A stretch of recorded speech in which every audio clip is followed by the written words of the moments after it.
Dorothy, your answer? Love at first sight. Stop, it's number one. Listen to her. She's right. Steve Harvey had been hosting Family Feud for over a decade. He had seen nervous contestants freeze up on live television. He had seen families argue over wrong answers. He had seen people win big and walk away forever changed. But on a warm Wednesday afternoon in October 2023, inside the bright, energetic studio where laughter was supposed to be the whole point of the show, Steve Harvey witnessed something that made him stop everything. The Calloway family from Tulsa, Oklahoma, was midway through a heated round against the Rivera family from Phoenix, Arizona. The energy in the studio was electric. The audience was clapping along. And then Dorothy Calloway, a quiet, warm-faced woman of 57, with silver streaks running through her dark hair and her late mother's pearl earrings in her ears, gave her answer. "Grandmother's kitchen," she said, with a soft, steady smile. The man standing right next to her, her husband of 33 years, Ray Calloway, let out a short laugh. Not a warm laugh. Not an encouraging one. A dismissive laugh. He even leaned over toward their youngest son, Tyler, and shook his head slowly, as if to say, "That's definitely not going to be on the board." Steve Harvey saw it. The audience saw it. And every single camera in that studio caught every second of it. Then, the board lit up. Number one answer. 47 points. The audience exploded. But Steve Harvey did not move to celebrate. He turned slowly toward Ray Calloway, microphone in hand, eyes steady, and looked at him with an expression that silenced the entire room within seconds.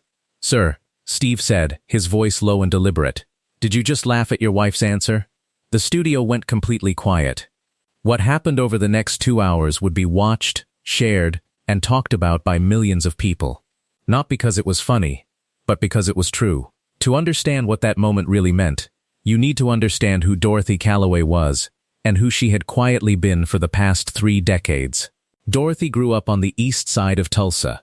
Her mother worked 2 jobs at a time when that was not easy. Not for anyone. And certainly not for a black woman in Oklahoma. Her father passed away when Dorothy was just 9 years old, and from that point forward, she watched her mother carry enormous weight without ever once complaining. That image never left her. It became the standard she held herself to for the rest of her life. Dorothy was the kind of student that teachers still remembered years after she had gone. Not because she was the loudest voice in the classroom, not because she was trying to show off, but because she was thorough. She did her homework twice. She stayed after class voluntarily. She read books that weren't even on the syllabus. By the time she graduated high school, 3 teachers had written personal recommendation letters for her college applications without being asked. That was the kind of impression she made on people who paid attention. She became a 3rd-grade school teacher at the age of 24. For 29 years, Dorothy Calloway stood at the front of a classroom at Roosevelt Elementary School in Tulsa and taught children how to read, how to spell, how to sit up straight, look people in the eye, and believe deep in their bones that they were worth something. 3 of her former students went on to become doctors. One was now working as an aide to a sitting senator in Washington, D.C. Dorothy kept the letters they had written to her over the years in a worn shoebox on the top shelf of her bedroom closet. She had never shown them to anyone. She didn't need to. She had also, somewhere between all of that, raised 3 children, planned every family holiday from scratch, volunteered at her church every second Sunday of the month, and spent 7 years as the full-time caregiver for her mother during a slow and painful battle with Alzheimer's disease. She had done all of it quietly, without asking for recognition, without expecting a medal. Ray Calloway had met Dorothy when they were both 24 years old, at a mutual friend's backyard barbecue. He was charming back then. Honestly, he still was. Ray had built a car dealership from nothing, no loans from his family, no safety net, and that was no small achievement, and he was proud of it in the way certain men carry their success, loudly, confidently, and always within earshot of others. He made friends easily. He could tell a great story at any dinner party. He had a laugh that filled up whatever room he was in. People liked Ray, he made absolutely sure of it.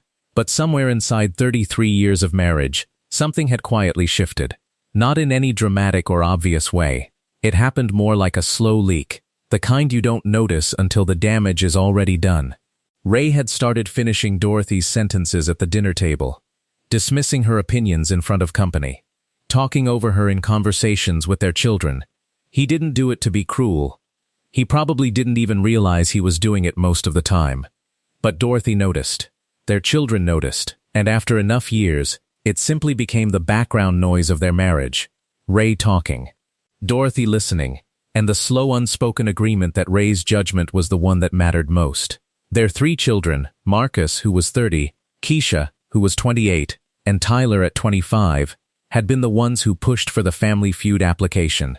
Marcus had filled out the form online one afternoon almost as a joke, never expecting anyone to call back. When the producers reached out 6 months later, it turned into a real family discussion. Dorothy had been the most reluctant. She said she didn't love being on camera. She said she wouldn't know what to say. Ray had laughed at that too. Come on, he said. It'll be fun. Besides, we need someone on the team who can play it safe and not overthink things. She had let that one go. The way she let most things go. They flew to Los Angeles together, all 5 of them. The night before the taping, Dorothy sat alone in the hotel room while Ray went downstairs to the hotel bar with Marcus and Tyler. She pulled up old Family Feud episodes on her phone and watched them for 2 full hours. She studied the patterns, thought about the phrasing, made notes on the hotel notepad. When Ray came back just after midnight and saw the notepad, he laughed and told her she was overthinking it. She smiled and said nothing. The taping day started with energy. The studio was smaller than it looked on television, and much brighter. The live audience was already loud and warm before the families were even introduced. Dorothy wore a burgundy wrap dress that Keisha had picked out for her. She had put on her mother's pearl earrings that morning, without really thinking about why. It just felt right, like something that needed to be with her that day. The first round of the game moved fast. The Callaways and the Riveras were well matched from the very beginning. Ray played the opening face-off and won it with ease. He pumped his fist, pointed out at the audience, and worked the crowd like he had been doing this for years. Steve Harvey loved it. The audience loved it. Ray was absolutely in his element, and everyone in that studio could feel it. Dorothy played 2 rounds in the main game. She was steady throughout. She never rushed. She gave her answers in the same calm, deliberate way she did everything in her life. During the second round, the category was, name something people always forget to pack on vacation. Without hesitation, Dorothy said, their phone charger. It landed as the second highest answer on the board, 28 points. Ray gave her a quick side hug. See? You're doing great, babe. The condescension in his voice was gentle, but it was there. The game stayed tight through 3 hard rounds. It all came down to the final face-off, a high-stakes question worth double points. The category was simply, name something that reminds you of home. Steve read the question out loud. Ray stepped up to the podium first. My dad's old truck, he said, snapping his fingers with complete confidence. The board flipped. Third highest answer, 14 points. Solid, but not strong enough to run the table. Now it was Dorothy's turn. She stepped up and stood at the podium. Composed, she thought for just a moment, about Roosevelt Elementary, about the smell of biscuits on Sunday mornings, about sitting at a small kitchen table as a little girl, doing her homework by lamplight while something warm was simmering on the stove behind her, about her mother's voice. Grandmother's kitchen, Dorothy said. And Ray laughed.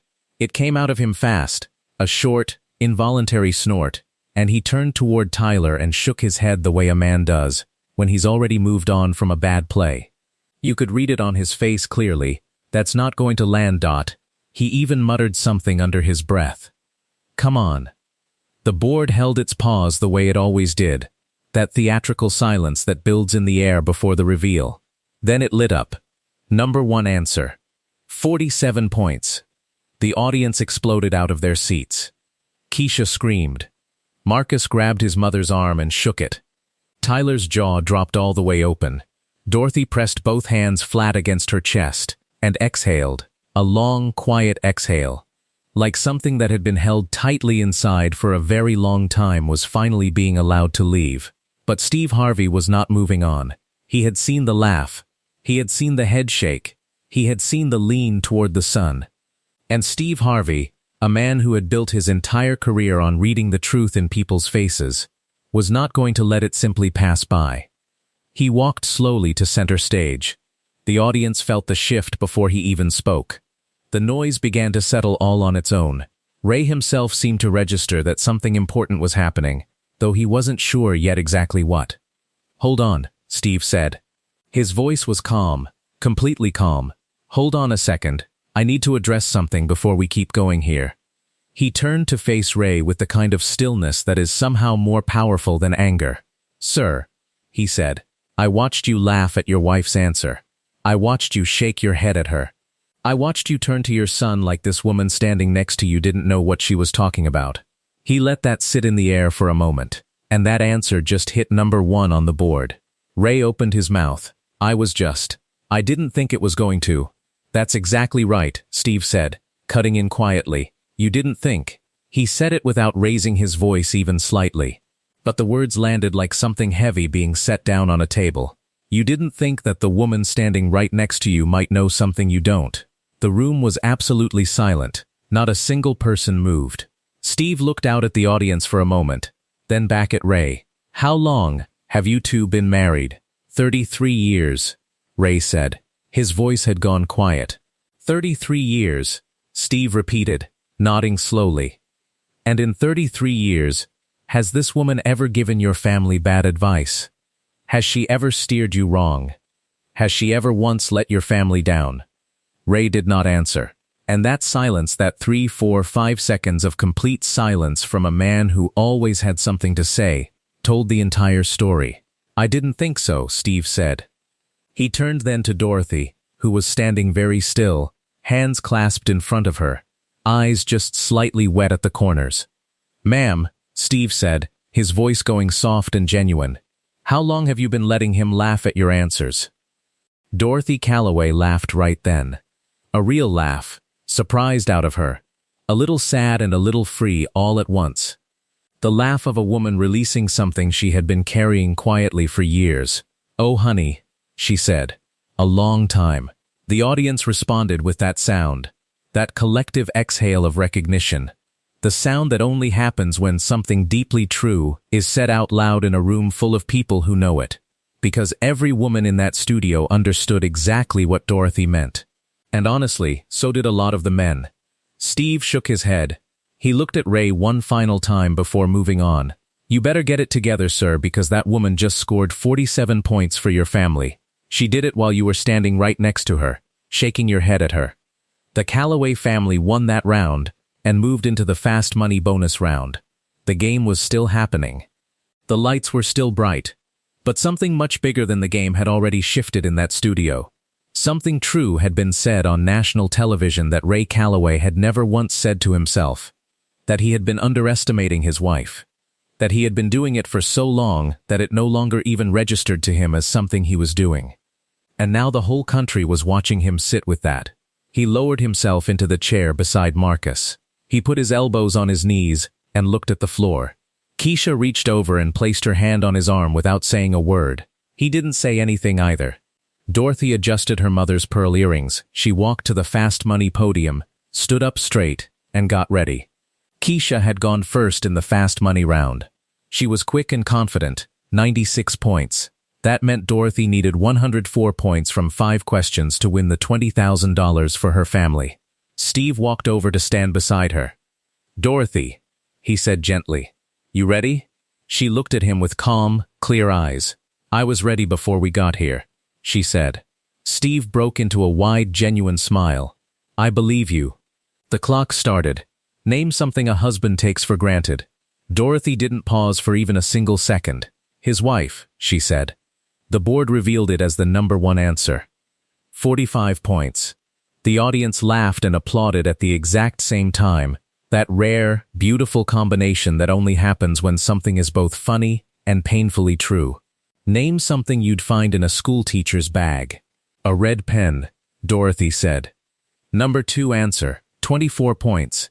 "Name something people do on Sunday mornings." "Cook breakfast," she answered.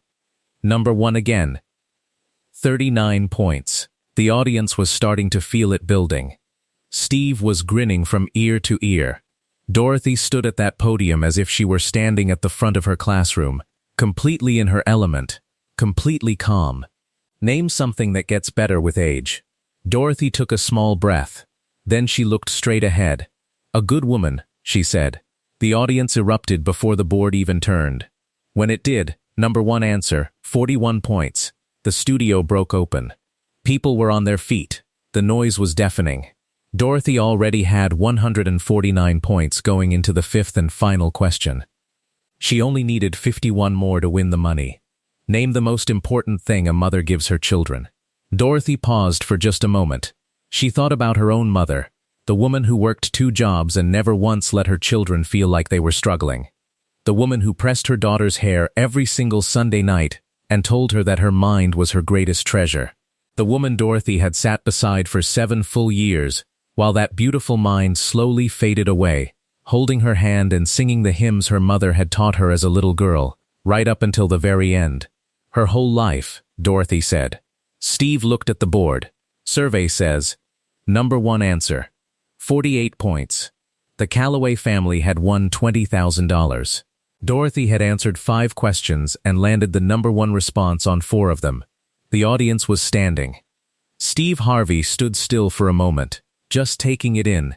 Before he spoke, he turned to Ray Calloway, who was now on his feet, and clapping harder and longer than anyone else in the entire room, as if he were trying to make up for something. Sir, Steve said. Get over here. Ray walked out slowly. He looked different than he had at the start of the show. The bravado was gone. The showmanship was gone. He stood next to Dorothy, and for a moment he genuinely didn't know what to do with his hands, this man who always knew exactly what to do in a room. Tell her, Steve said simply. Ray Calloway looked at his wife. His eyes were red. The same man who had laughed 90 minutes earlier, who had leaned over to his son and shaken his head at her, was now standing in the middle of a television studio with an audience of hundreds and millions more watching at home, and he had nothing left to hide behind. Dot, he said. His voice broke on just that one word, her name. He stopped, gathered himself, started again. I'm sorry. I'm sorry for every time I laughed, for every time I talked over you, for every time I made you feel like your opinion wasn't worth as much as mine. He wiped his eyes with the back of his hand. You have always been the smartest person in our family. I just stopped seeing it somewhere along the way, and I am truly ashamed of that. Dorothy looked at her husband for a long, quiet moment. Then, she did what she had always done, what she had been doing her entire life. She was gracious. She reached out and took his hand in hers. You see it now, she said softly. That's what matters. Steve Harvey stood between them and was quiet for several seconds. When he finally spoke, his voice was full but steady. 33 years, he said softly, almost to himself. Then he looked up and spoke to the audience and the cameras. Ladies and gentlemen, right there, that is what a real marriage looks like. Not the perfect part. The messy part. The part where one person says I was wrong, and the other person says I forgive you. That's the part that lasts. He looked at Dorothy one final time. You were never the one who needed to speak up more, he said. He was the one who needed to listen better. Dorothy Calloway received a standing ovation. She stood there in her burgundy dress with her mother's pearl earrings in her ears, her 3 children surrounding her, her husband's hand in hers, and she smiled. Not a triumphant smile, not an I told you so smile. Just the quiet, full, deeply settled smile of a woman who had always known exactly who she was and had simply waited, patiently, for the rest of the room to catch up. When the episode aired 6 weeks later, the clip of Steve Harvey confronting Ray Calloway went viral within hours. But it did not just rack up views, it started a real conversation. Women shared it with their husbands. Husbands watched it quietly and said nothing for a few minutes afterward. Marriage counselors began referencing it during sessions. Talk show hosts ran the clip and spent full segments discussing what it revealed about the small, daily ways that dismissal lives inside long marriages. Not through dramatic fights or deliberate cruelty, but through the slow accumulation of years of laughs, eye rolls, and head shakes that tell someone, again and again, that they do not quite measure up. The moment that got shared the most was not even the confrontation itself. It was Dorothy's first fast money answer. Name something a husband takes for granted. And Dorothy saying, without a single moment of hesitation, his wife. That answer, followed immediately by the board confirming it as the #1 response, struck something deep in millions of people, because the survey said so. It was not just Dorothy's opinion. It was the answer that the largest percentage of people surveyed had agreed upon. A husband taking his wife for granted was the most common answer, the most expected answer, the most recognized answer. And yet the man standing right next to Dorothy had been doing exactly that for 33 years without realizing it. Steve Harvey talked about the clip on his radio program the following Monday morning. He said that in his career he had met a great number of remarkable people, but that Dorothy Calloway had reminded him of something he never wanted to forget. There are women all over this country, he said, who have been brilliant their entire lives, and the people closest to them never slowed down long enough to notice. Those women don't complain about it. They just keep showing up. They keep cooking the meals and raising the children and doing the work. And somewhere in there the people around them start thinking, that's just what she does. Instead of understanding that what she does is extraordinary. Ray Calloway reached out to a local Tulsa news station about 3 weeks after the episode aired. He had something he needed to say publicly, and he wanted to say it. He sat down in their studio, a little stiff and uncomfortable in front of the camera, but steady. He talked about his marriage. He said that he had always thought of himself as a supportive husband, because he had provided financially, because he had never raised his hand, because he had stayed. But staying, he said carefully, is not the same thing as being present, and providing is not the same thing as appreciating. He said that after the episode. He had stopped just waiting for his turn to speak, and had actually started listening to Dorothy. Really listening, the way she deserved. And I realized, he said, his voice dropping, that she has been the wisest person I know for 33 years. I just was not paying attention. He had started walking with her in the evenings. He had started asking for her opinion on things, and then waiting. Actually waiting, for her complete answer. He had gone back to Roosevelt Elementary with her one Saturday morning and helped set up chairs for the reading program she had returned to as a volunteer. And one afternoon, he had gone into their bedroom, climbed up to reach the top shelf of her closet, and taken down the old shoebox. He had sat on the edge of their bed and read every single letter inside it, every note from every former student she had quietly kept over 3 decades. When he was done, he had cried. I didn't know about those letters, he admitted on camera, his voice steady but his eyes full. She never told me about them, and I never asked. That interview spread nearly as far as the original clip. Dorothy herself stayed quieter about the whole thing, the way she stayed quiet about most things. She gave one interview, a short one, for a women's magazine, and when they asked how she felt about the public response, she said she felt grateful, but that she wanted people to take away the right lesson from the story. It is not about the husband being the villain, she said firmly. Ray is a good man. He got lost. A lot of good people get lost inside long marriages. The lesson is not to blame someone. The lesson is to wake up before it is too late. She paused, and then she smiled. We got our wake-up call on national television, which was not exactly how I had planned it, but I will absolutely take it. She said one other thing in that interview that traveled far beyond the magazine's readership. My mother used to say that a quiet person is not an empty person.